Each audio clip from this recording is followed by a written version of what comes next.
There's a certain romantic pull to the idea of going off-grid, leaving behind the noise, the stress, the modern world, to find peace in the wild. But for one family, the dream ended in heartbreak. In 2023, the remains of 3 family members were found deep in a forest in Colorado. What started as an attempt to live off the land became a fatal survival effort against the elements. Welcome to Morbid Outdoors, the podcast that ventures deep into the shadows of the wild. Here, we unravel the mysteries of missing persons, explore spine-chilling legends, and share the most morbid stories that nature has to offer. From the depths of the dense forest to the highest mountain peaks, we'll uncover the secrets that lie hidden in the great outdoors. Join us as we navigate the eerie, the unexplained, and the terrifying.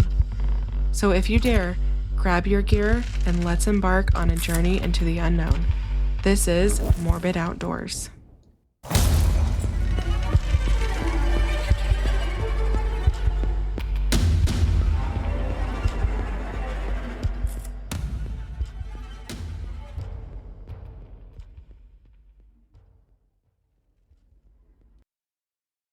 Hello, everyone. Happy Wednesday. My name is Elise, and I'm your host. And I just want to thank you so much for listening. Your support means the world to me. So thank you so much for tuning in today. Just a quick little personal update. I went on my first fall hike. Some of you are probably like, what the heck? It's already fall where she lives. Typically, the leaves don't start turning until weeks later, but I think because of the drought we're in, the leaves are starting to turn earlier than normal. A few years ago, I got married out here in Utah, and there were barely any colors in mid-September. And now it is early September, and they're already changing out in the Uintas. I just got back from a hike to Jewel and Ruth Lakes out in the Uintas, and it was so nice. And the weather was amazing. It was overcast and stormy and moody, and I just loved it. So even though it's concerning that the leaves are turning early this year in Utah, I'm still going to get out and enjoy their pretty colors. So today we are going to be discussing a case in Gunnison National Forest, Colorado. I do have a few negative reviews. So Alexis says, it was terrible, ... No one should ever visit. D said, too many people, trash everywhere, don't waste the time driving. Mark said, it's terrible, don't go there. I mean, trees, ... everywhere, ... really, ? And Luis said it's too crowded. So those are some negative reviews about this national forest, that it's too crowded and too many trees. So let's talk a little bit about this national forest. It's over 1.6 million acres, and it's in Mesa, Gunnison, Hinsdale, and, oh gosh, I'm going to butcher this. It's in a lot of counties in the western part of Colorado. It borders the White River National Forest to the north, the Grand Mesa Uncompahgre National Forest to the west, and the San Isabel National Forest to the east, and the Rio Grande National Forest to the south. So it is boxed in along with all of these other national forests. These are very popular national forests. The White River National Forest is extremely popular. I'd say Grand Mesa and Uncompahgre are less popular. And of course, the Rio Grande National Forest is also pretty well known. So it lies in parts of 5 different counties. The forest was created by Theodore Roosevelt on June 13th, 1905, as the Cacatopa Forest Reserve and named after explorer John W. Gunnison. Today, it is administered jointly with the Grand Mesa and Uncompahgre National Forest from offices in Delta, Colorado, and that is where I lived in Colorado. There are local ranger districts offices located in Gunnison and Paonia. By the way, if you're ever in the area, in Paonia or Delta-ish area, head to Big B's Orchard. They have amazing food, amazing cider, and it's just a really fun place. Now, within this national forest, there are 7 officially designated wilderness areas that are a part of the National Wilderness Preservation System. 5 of them lie partially in the neighboring national forests or on land under the jurisdiction of the Bureau of Land Management. So these wildernesses include the Collegiate Peaks, Fossil Ridge, La Garita Wilderness, Maroon Bells Snowmass, Powderhorn, Raggeds, and West Elk, and the Uncompahgre Wilderness. So, yeah, there's a lot of wilderness in here. It's an extremely beautiful part of the state, and I honestly think it doesn't get as much tourism as it probably should. Not saying I want more people to go there, but I'm just saying it's so far from the Denver metro area and other surrounding suburbs that I feel like a lot of people don't make it out to the western slope where this national forest is located. Now, the area we're going to be specifically talking about today is the Gold Creek Campground. I do have 2 negative reviews about this. Thomas says, hard to get to, no water. And then the next one is obviously in reference to the case we're going to discuss today. But Bill left a review and he said, great place to hike, just avoid the mummified bodies. Now, from The Dirt, and if you're an outdoors person, you are familiar with that, but it's a website, and you can find a lot of outdoors campgrounds kind of listed on it. It's kind of like a directory. So it lists the season for this campground to be late May to early October. And it goes on to say, Gold Creek is located near Gunnison, Colorado, and features a landscape of forests and mountains. This area experiences temperatures ranging from 20 degrees Fahrenheit in the winter to 80 degrees Fahrenheit in the summer. Nearby attractions include the Gunnison National Forest and the Currincati National Recreation Area, offering opportunities for hiking and water activities. This campground provides access to hiking, mountain biking, horseback riding, fishing, and four-wheel driving. The site lies next to the southeastern boundary of the Fossil Ridge Wilderness Area. This natural area is a haven for hikers, backpackers, and equestrians. It also mentions that no mechanized, oh gosh, I cannot talk today. Basically, no motorized vehicles allowed in this area. There are several alpine lakes near the campground, and these are actually great for anglers to fish in the natural beauty of the Rocky Mountain Highlands. The landscape is spruce, fir, and aspen trees. It's at 10,000 feet elevation, and all of the campsites are first come, first served, and best suited for tent camping. Each campsite has a table, fire ring, and a grill. Campground amenities include vault toilets. There is not drinking water available here, and cell phone service is also not available. So honestly, to me, it sounds like a nice campground. It's somewhere where I would camp because they do have, a table and a fire ring, which is also super just convenient to have while camping.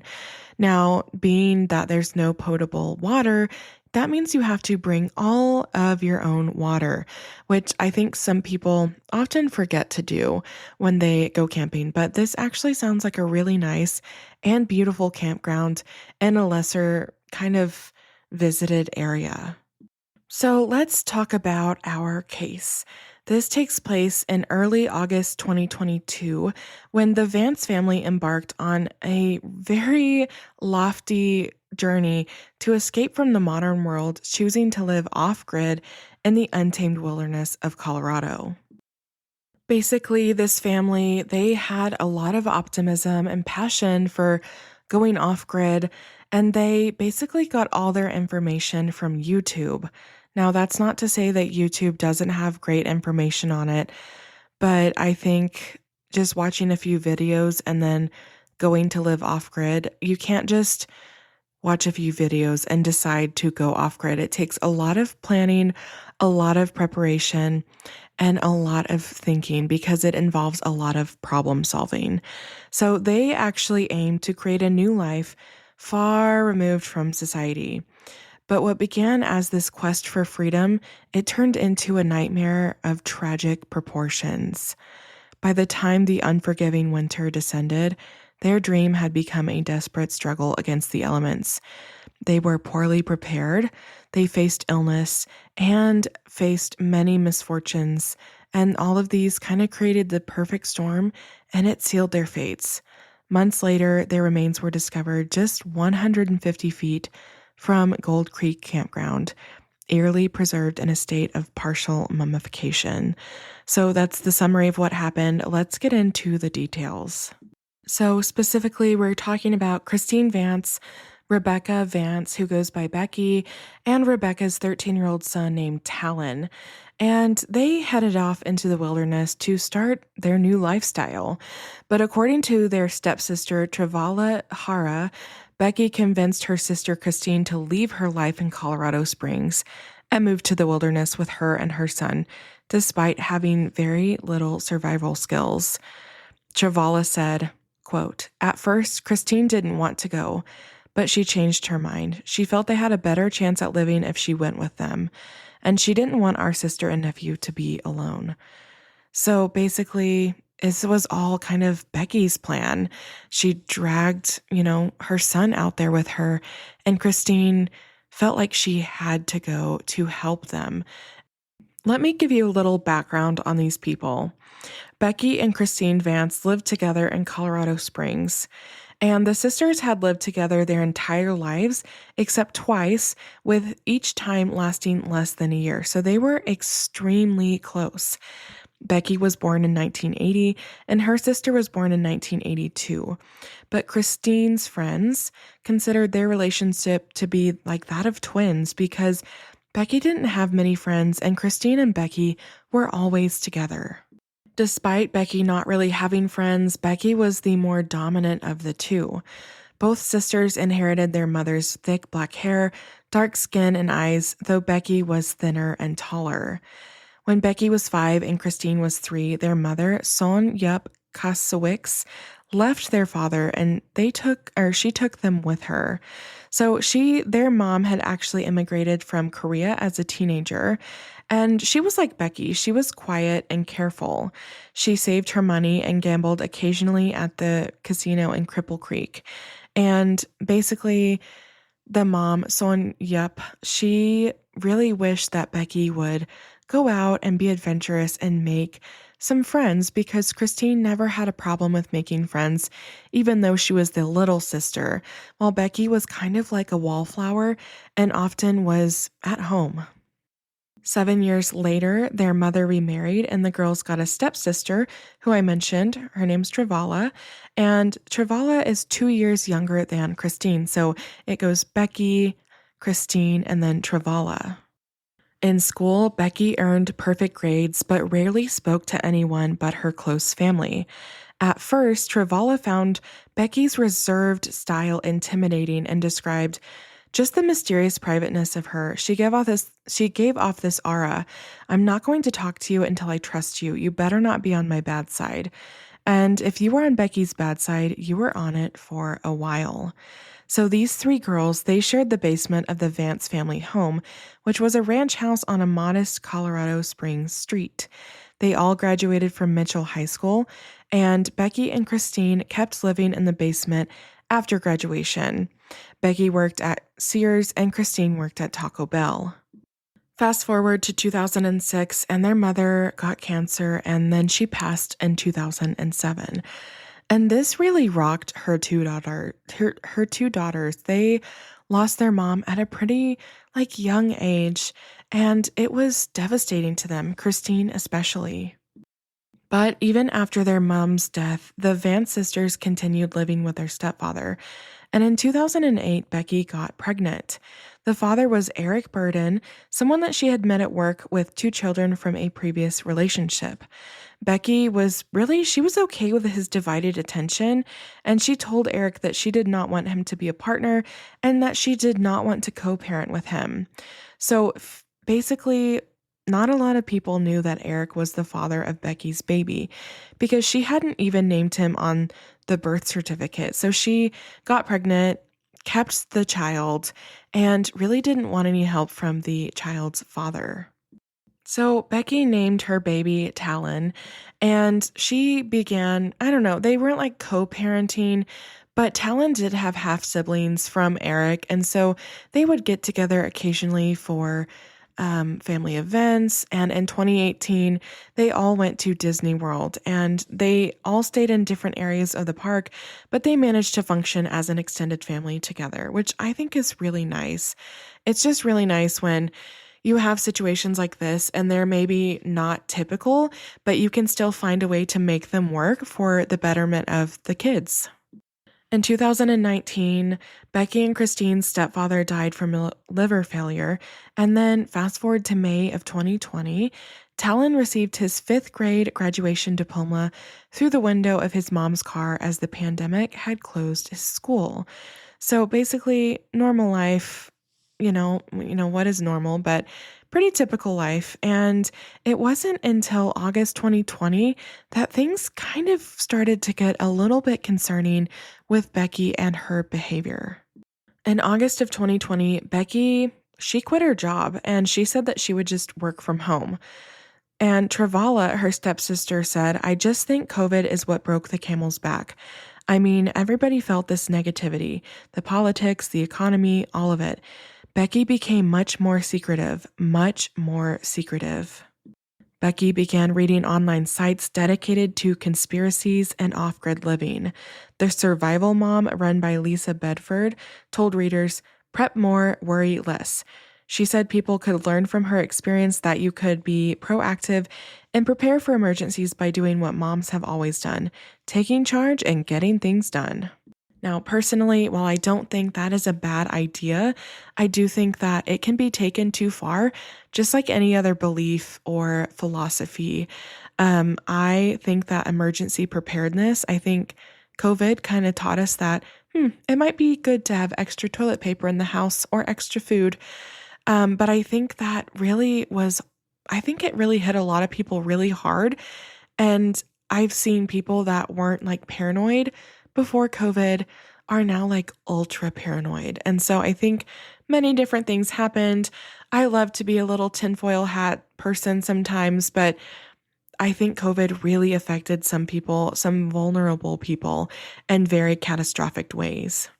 Becky really liked this blog called The Survival Mom, and she lapped it all up. She was hanging on every word that Lisa was putting out into the universe via the internet. And let me tell you, some of the stuff that this lady was putting online is extremist, wild, bizarre, and untrue. So basically, Becky already had this very secretive and reserved personality. And then COVID hit, and it really hit her hard. And she started to go to some dark places mentally and dark places on the internet. Fast forward to January 2021, and Talon's school had reopened for in-person learning in January of 2021, but he wasn't in attendance. Becky didn't allow social media and wouldn't buy Talon a phone, but he had an iPad and an Xbox.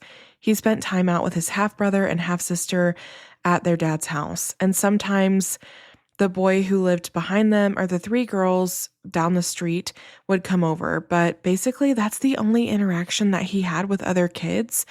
And it was concerning to multiple family members because he was basically cut off from peers during this time. Becky was extremely controlling, and even Eric, who is Talon's dad, was concerned about his son's isolation. Eric asked Talon if he wanted to start playing soccer again. Talon didn't say yes, but he didn't say no either. When his grandma asked Becky if they should sign him up, Becky said she didn't want him to, or she said Talon didn't want to. Christine also voiced concerns, like how would Talon lead a good adult life if he never learned social skills? And this was a huge theme throughout COVID and the after effects of COVID. Then, in fall of 2021, Christine called her stepsister Travala. She said, "You would never guess what Becky wants to do. She wants to live off the grid." Christine didn't want Becky to go, and she didn't want Becky to go by herself. And she basically didn't want Becky to take Talon without another adult because Becky's behavior kept getting more bizarre and concerning, and everyone was very concerned about Talon and his well-being. By June of 2022, Christine had joined Becky in talking about leaving to move into the wilderness. She told Travala that she really should look into Schwab, Prince Charles's Great Reset, and the New World Order, and also to stop taking any medications because that's how the government gets the biosensors inside of you. I do have family members that do believe these things, so I don't want to pass judgment, but like I said, I love a good conspiracy theory every once in a while, but some of these things are very concerning to hear your family members talk about.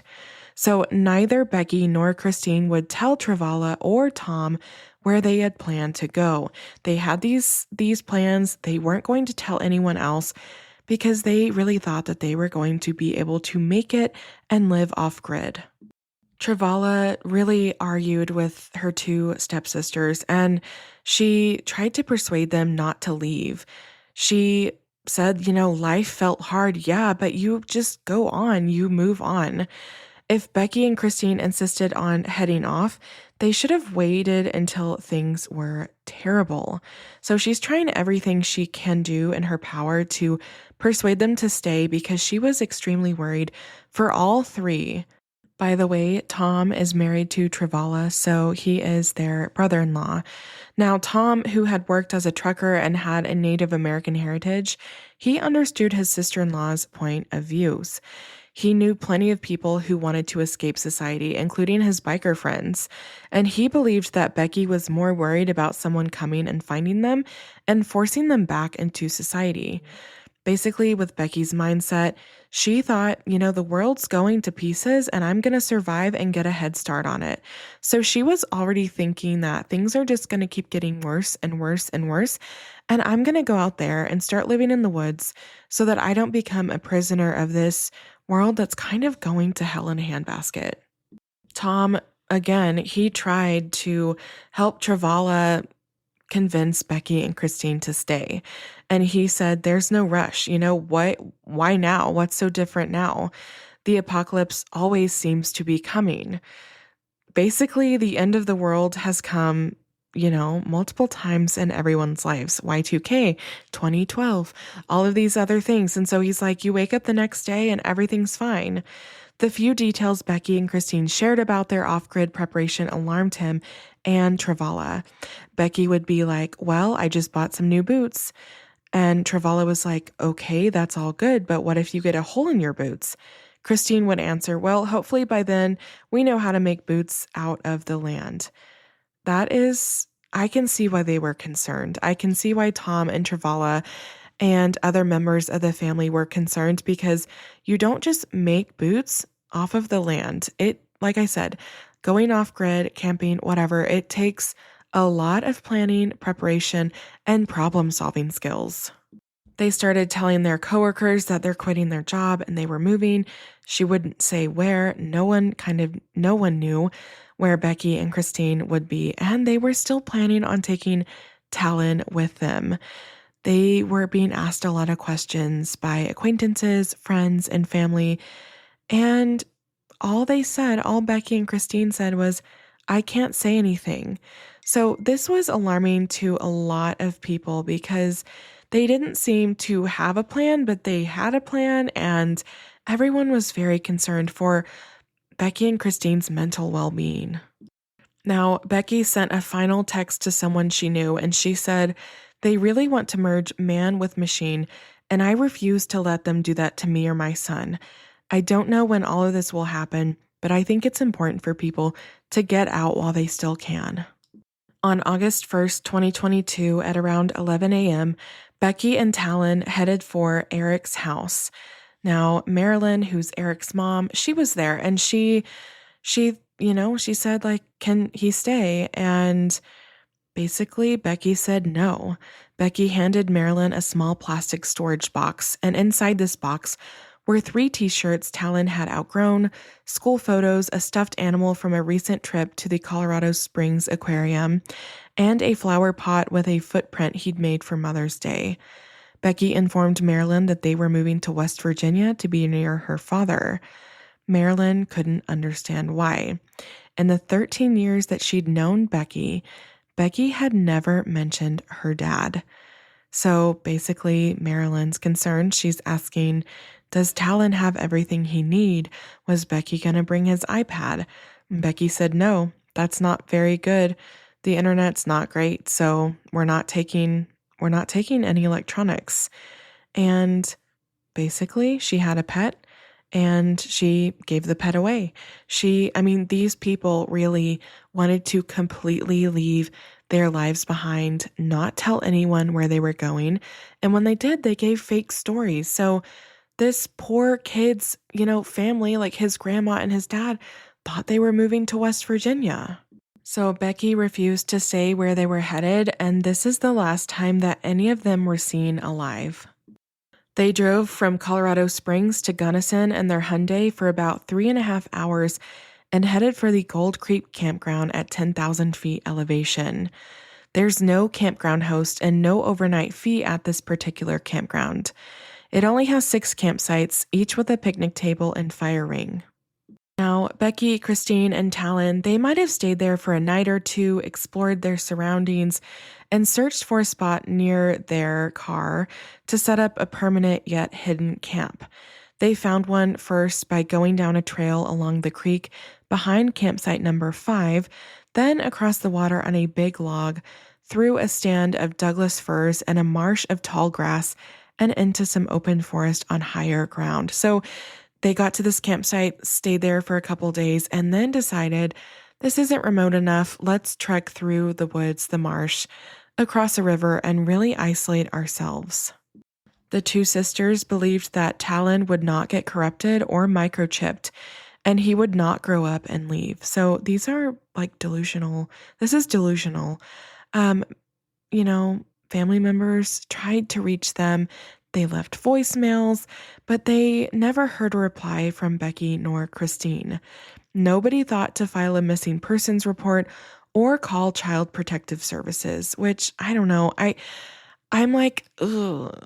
If you feel something is up, I think you should. But to anyone's knowledge, they were going to West Virginia, so no one was very concerned because everyone thought they're just going to West Virginia. To filter parasites from the water, they brought 2 life straws, which I hope you know what a life straw is. I'm not going to tell you, but it's basically a backup filtration system. So I don't know. Reviews state that the straws can be damaged by freezing, and if they do freeze, you won't be able to tell if it's still safe to use. So they brought these things that, who knows, they're going to be up there in the winter, and they could freeze, and then the straws would not work, and they would have no idea. So if they did not use the life straws properly or kept them using them once the straws got damaged, they were likely to get giardia with intense stomach pain, chronic and severe diarrhea, and an inability to absorb nutrients and malnutrition. The only way to treat this is for a doctor to prescribe a drug called Flagyl, and the longer drug I can't even pronounce.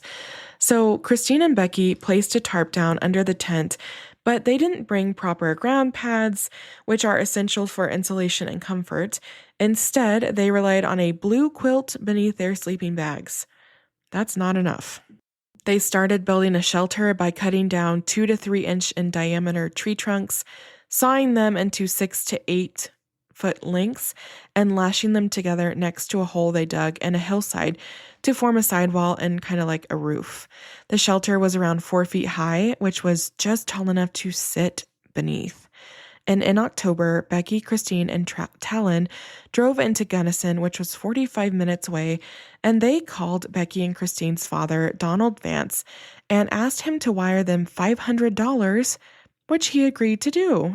He's a good dad. He wants to help his kids out. They did spend some of the time in the Gunnison Walmart, and they bought a solo campfire stove, food, batteries, matches, and toilet paper.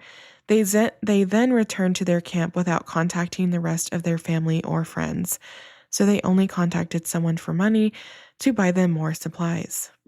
Snow started falling in late October, and in mid-November, temperatures were freezing. On November 25th, the United States Forest Service noted that a car had been abandoned in the Gunnison National Forest off of Forest Service Road 771, which was Gold Creek. The incident report notes, searched area unable to locate. CSP dispatch tried 2 phone numbers to both registered owners, both disconnected, attempting welfare check. And on November 28th, the car was towed away. Now, Marilyn kept trying to call Becky, but of course, as we know, her phone was disconnected. Now, at some point, Christine cut her hair off, and the reasons are unknown. They were found on July 9th, 2023, because a hiker had found them, and this hiker knew that he had to call police. Now, it seems after investigation that Talon died first from illness or hypothermia. Becky and Christine moved his body close to the tent on the other side of the tree in the camp. Becky probably died next, and then Christine zipped herself up in her sleeping bag and waited for her inevitable death. So this hiker, he actually had been with his family, and he noticed a gray nylon tent in the trees below Fossil Ridge. He walked over and he found what he described to the Gunnison County Sheriff's Office as like an old squatter's camp. He also found a mummy laying in the camp, and those are his words. Now, during this conversation, basically, it was kind of late in the day, and the officers did not want to go out there until the next day because it was almost 6 p.m. when this was reported to the sheriff's office. So the next day, on July 10th, 2023, the Gunnison County Sheriff's Office investigators and the coroner, Michael Barnes, drove to the Quartz Creek Valley, and they crossed Gold Creek and found the camp. It was located approximately 150 yards due east of the Gold Creek campground. And yeah, they did find a mummified body. There was one close to the tent, later identified as Talon, and that is who the hiker saw initially. The corpse wore 2 pairs of gray sweatpants and a black sweatshirt over a red undershirt with no socks or shoes. His hair was long and black, and he was lying on his side in a fetal position, with a green rosary around his neck. Now, more investigators were called out, and they took forensic photos of the body and then unzipped the tent. Inside were Becky and Christine, and these weren't confirmed at the time, but after investigation, they were deemed to be Becky and Christine. Becky was lying on top of a black sleeping bag, wearing a black sweatshirt and black sweatpants with no socks or shoes, just like Talon. A wooden cross and a survival whistle were around her neck. Christine was zipped up inside a blue sleeping bag, wearing gray sweatpants, a sweatshirt, long underwear, and a magenta beanie, and again, no socks or shoes. Now, this was heartbreaking for the people investigating. I don't know initially what their thoughts were, but I know that they were horrified because these people were partially mummified. Now, they did have supplies, but they weren't the right supplies or the right foods. They also found booklets about foraging and survival, but I don't know, I just don't think that they were really prepared. They also found religious texts written after the Old Testament and before the New Testament, and the magic box of choose your own adventure stories. So they brought entertainment out there, but it was a really gnarly scene. From what I read online, the cops did a really thorough investigation. There was human feces everywhere, soiled underwear. There was Christine's hair that she had cut off. It gotten so matted. So it was just it was a clusterfuck, honestly. I don't know. It was a horrible, horrible scene. Now, per the Gunnison County Sheriff's Office incident report, the fact that the tent, it was a simple nylon dome tent, and it was still standing, and this led officers to consider that the victims may have been alive for a good portion of the winter, and it's only a theory that they would have had to been knocking the snow accumulation off to keep the tent from collapsing. The choice they made of their camp location also indicates that the victims had little practical experience in the art of bushcraft. The next day, on July 11th, the Gunnison coroner started making calls and located their stepsister, Travala.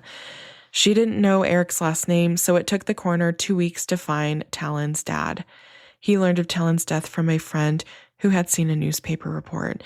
And that's honestly so heartbreaking to find out that your child died in the wilderness from a news article, because Becky was so secretive, no one really knew anything. The family's autopsies were released on August 28th, 2023 by the Gunnison County Coroner Michael Barnes. The cause of death for all of them was stated as malnutrition and hypothermia. Becky's autopsy stated, the vena cava are unremarkable. The epicardium of the heart is smooth and unremarkable. The great vessels arise in the usual manner. She weighed 100 pounds, and Christine weighed 96 pounds. Her autopsy noted Wisniewski's ulcers, which are small erosions in the stomach that are a sign of hypothermia. And Talon's corpse weighed only 40 pounds, which is so sad. Now, this is what was in the coroner's report. Quote, the body is that of a normally developed thin male who appears appropriate for the reported age. There is marked otoliths caused by decomposition. The lungs are absent, the heart is absent, the brain is absent. The coroner estimated that the three of them had died by late December, likely from starvation and freezing temperatures causing hypothermia. Carbon monoxide was not detected in their blood, which could have been caused by making a fire to stay warm in their confined tent. The family's attempt to go off-grid had gone tragically wrong, resulting in the death of all three in unimaginable circumstances. The forest doesn't play favorites. It doesn't care about our dreams, our intentions, or our reasons for being there. It's beautiful, but it's also brutal. The Vance family stepped into the woods hoping for a fresh start, to live simply, away from the chaos of the modern world. But isolation, winter, and harsh terrain became more than they could survive. No malice, no mystery, just the silent, unforgiving hand of nature. Their story isn't one of recklessness, it's one of hope, desperation, and a heartbreaking reminder of how unrelenting the wilderness can be when you're not fully prepared. Now, if you, dear listener, ever feel the pull to disappear into the wild, to unplug and escape, make sure you know what you're walking into. Nature does not offer second chances. Thanks for listening. Stay grounded, stay curious, and if you go off the grid, don't go alone and go prepared. As always, recreate responsibly, and remember, sometimes the great outdoors aren't always great. Thanks for listening to Morbid Outdoors. If you're enjoying what you're hearing, make sure to subscribe to the show on your favorite podcast platform.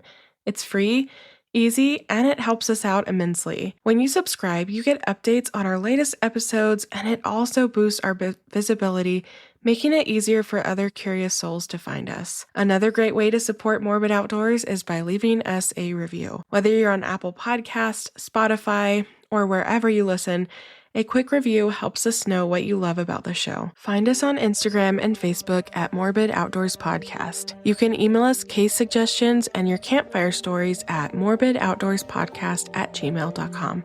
Thanks so much for the support, and I'll see you next time.